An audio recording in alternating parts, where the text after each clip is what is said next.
പഴയ കാലത്തിന്റെ ഓണാഘോഷങ്ങൾ പുതിയ തലമുറയിൽ എത്തിക്കുക എന്ന ലക്ഷ്യത്തോടെ പഴയുടുതി ഗ്രാമീണ ഗ്രന്ഥശാലയുടെ നേതൃത്വത്തിൽ ഓണാഘോഷ പരിപാടികളുടെ ഭാഗമായി മാവേലി എഴുന്നള്ളത്തിന് തുടക്കമായി. വീട്ടുമുറ്റത്തെ അത്തപ്പൂക്കളങ്ങളും മാവേലി എത്തി സന്ദർശിച്ചു. പഴമയുടെ ഓർമ്മകൾ നിറയുന്നത് കൂടിയാണ് ഓണക്കാലം. കൂട്ടായ്മയുടെയും കൂടിച്ചേരലിന്റെയും പരസ്പര സ്നേഹത്തിന്റെയും സന്ദേശം പകരുന്ന ഓണം നാട് ഒന്നിച്ചാഘോഷമാക്കുക എന്ന ലക്ഷ്യം കൂടിയാണ് ഇത്തവണത്തെ മാവേലി എഴുന്നള്ളത്തിനുള്ളത്.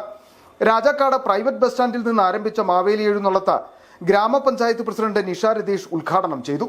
മാവേലിയുടെ കിരീടധാരണം merchant association president VS Biju നിർവഹിച്ചു.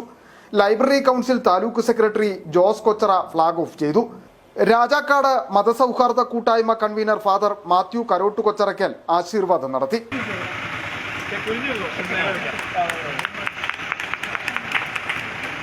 ഇന്നത്തെ വിശിഷ്ട അതിഥി എന്ന് തന്നെ നമുക്ക് പറയാവുന്ന നമ്മുടെ മാവേലി നല്ല രീതിയിൽ തന്നെ അണിഞ്ഞൊരുങ്ങി തന്നെ കൃത്യസമയത്ത് ഇവിടെ എത്തിച്ചേർന്നിട്ടുണ്ട്.